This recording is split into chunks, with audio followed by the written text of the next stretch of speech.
Welcome to application of calculus in obtaining maxima and minima point. You can reach my YouTube channel, whose channel name is Luke R1 as written there. Kindly also consider to like, to subscribe, and also to put on the notification bell so that you won't miss any single video which I'm going to upload now and then. You can also share with other scientists. You are welcome. Let us learn together. Welcome to calculus. Today we want to look at the maxima and the minima point. So if you are given a function y is equal to f of x, so to identify whether that function is a maximum or not, first of all get the derivative and then solve that function at x value. F of x is equal to 0. You get the derivative of f of x is equal to 0. Then get the value of x. Say x is equal to a. From there, get the second derivative of function f of x. Then if that function, the second derivative of at x is equal to a is greater than 0, then it implies that the function of f of x is a minima point at x is equal to a. Then what if, this is part 1, part 2, if the second derivative of function f of x at a is less than 0, then it means that it implies that the function f of x is a maxima point. It is a maxima point at x is equal to a. Number 3, if f of x at point a is equal to 0, then it implies that fx is not a maxima. It is not a maxima nor a minima point. So some people call it a point of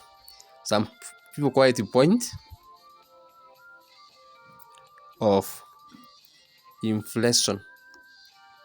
Point of inflection, although others disagree.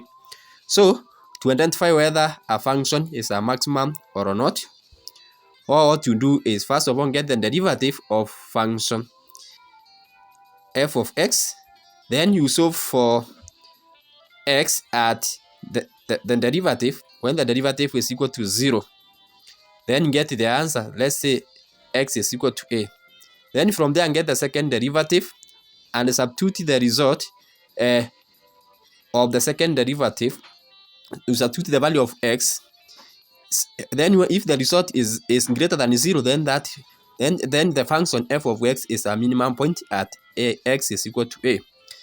If the second derivative when substituted at a is less than 0, then the function f of x is a maximum at point a. Then if after substituting you realize that second derivative is equal to 0, then the function f of x is not a maximum point and it is not even a minimum point. In the other ones, it is not defined at that point. Some people call it the point of inflection. So let us have an example.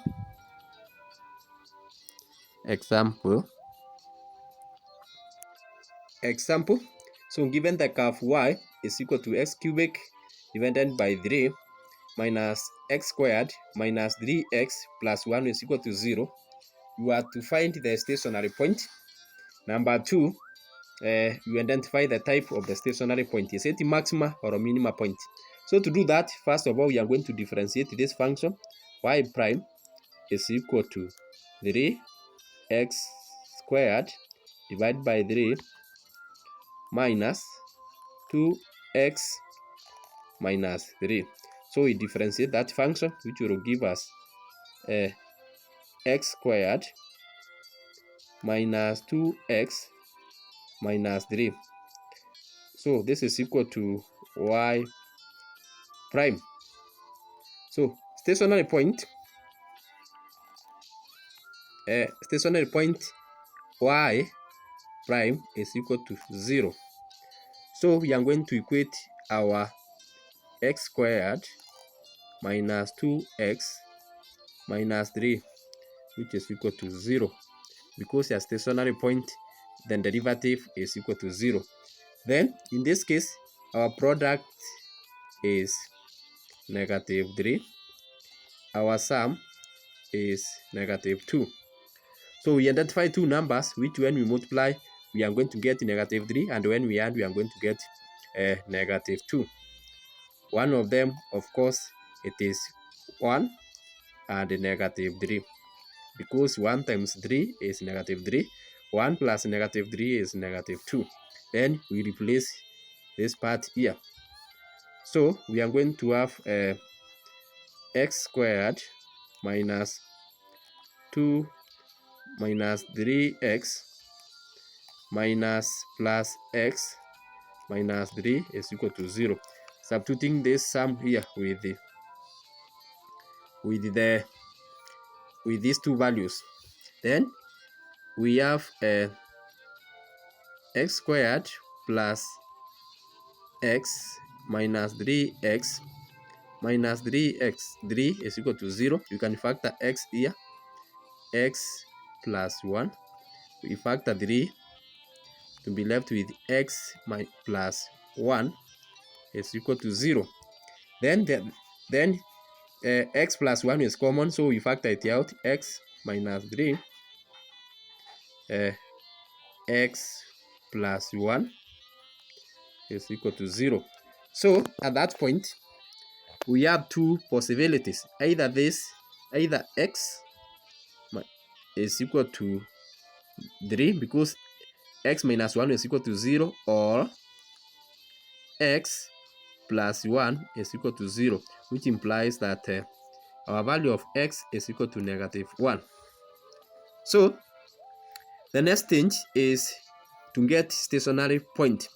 So when x is equal to negative 1, y is equal to x cubic divided by 3 minus x squared minus 3x plus 1. So we substitute the value of x here, negative 1 cubic over 3 minus 1 negative 1 squared minus 3 into bracket negative 1 plus 1. So here we have negative 3 cubic is negative 1 over 3. Negative 1 squared is 1, so we are going to have minus 1. Negative 3 times negative 1 is plus 3 plus 1. So we can see here that here we have 1 and the 1 will cancel. Then you have negative 1 over 3 plus 3. So we have negative 1 over 3 plus 3. LCM of this is 3. So you have negative 1 plus 9, which is equal to 8 over 3. So one of the stationary point is negative 1, 8 over 3. Then to get the other one, we substitute now the value of x is equal to 3. So we are going to have y is equal to 3 cubic over 3 minus we are substituting here in this curve. minus 3 squared minus 3 times 3 plus 1. So this is 27 over 3 minus 9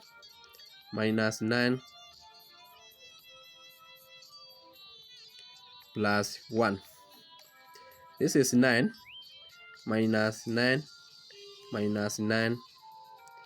plus 1.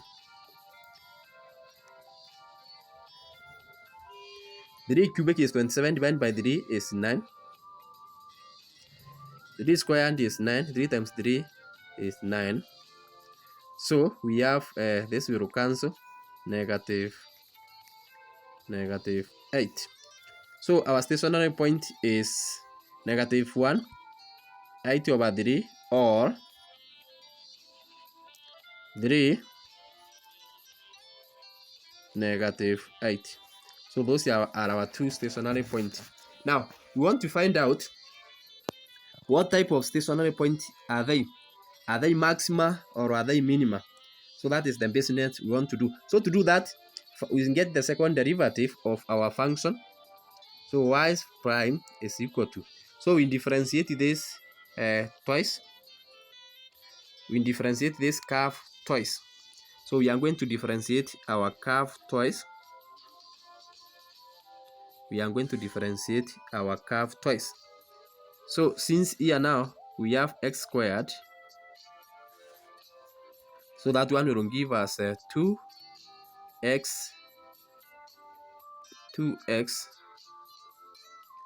minus 2. That is our second derivative. Then from there now we substitute our x is equal to negative 1. We substitute it here. When we do that, our second derivative will be equal to negative 2, because it is negative 1 times that, minus 2, which is equal to negative 4. Then since our this one at a is less than 0, then point negative 1, 8 over 3 is our maximum point. So our maximum point. It's our maximum point. Now part 2, the other possibility, it is when x is equal to 3. So we are going to substitute 2 times 3. We substitute our value of x there, minus 2. And this implies that this is 6 minus 2, which is equal to 4. So we find that f at 3 is greater than 0. That means that point 3, negative 8 is a minima point.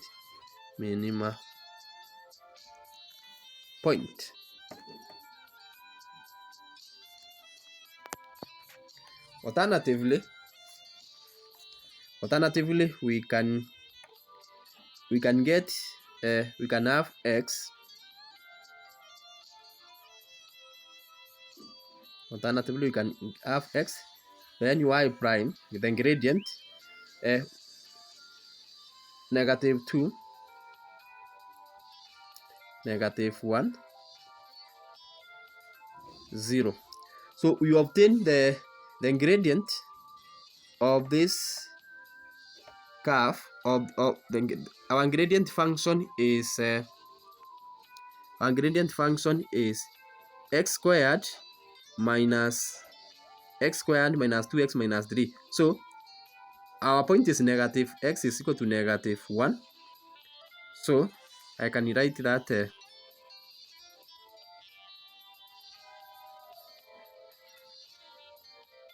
x squared minus 2x minus 3.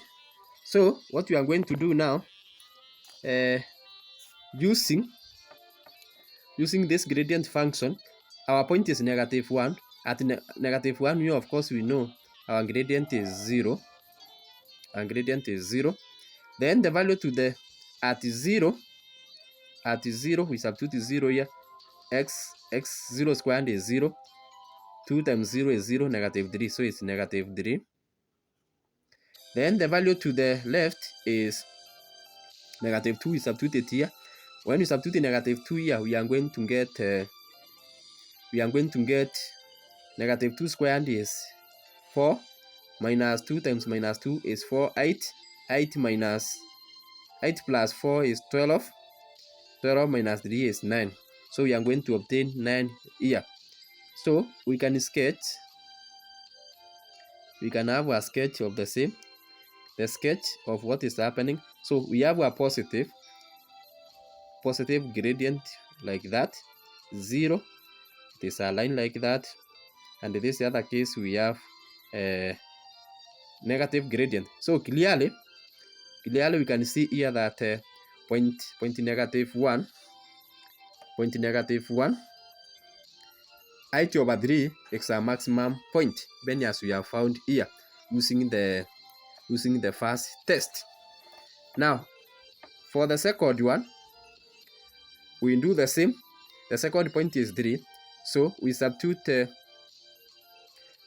we take the value to the left as 2, then we have 3, and one value to the right as 4. So the second test, what you do, you just take one value to the left and one value to the right. So at 3, we know it is a stationary point. 3 is a stationary point, so it is 0. Then at 2, we substitute here. 2 squared is 4, minus 2 times 2 is 4, so it is 4 minus 4. 4 minus 4 is going to give you 0 minus 3, so this is minus 3. So negative sketch, our sketch, you sketch like this. That is the when you get a gradient of a line like this, obviously it will give you a negative value. 0 is this way, straight horizontal line which is straight. 4 at 4 squared is 16, minus 2 times 4 is 8, so 16 minus 8 is 8. 8 minus 3 is 5. So the sketch is a positive gradient that way. So clearly you can see that point 3, negative 6 is a minimum point. So there are those two methods which you can use, which you can apply calculus to determine whether a point is a maximum point or a minimum point. The second point, we have said you just take the value, the stationary point, which is negative 1, then find the x gradient to the left of the stationary point, which is negative 2, and we have found here it is positive because it is 9. Then from there you find the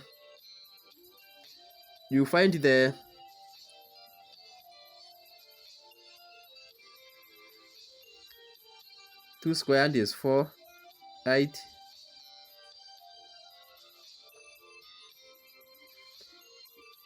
Yeah, 2 squared will give you 4 plus 4, 8, minus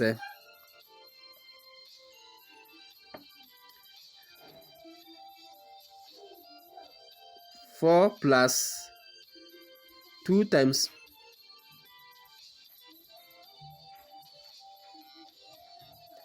2 times 2 is 4, minus 2 times 2 is 4, which is 8, minus 3, 5.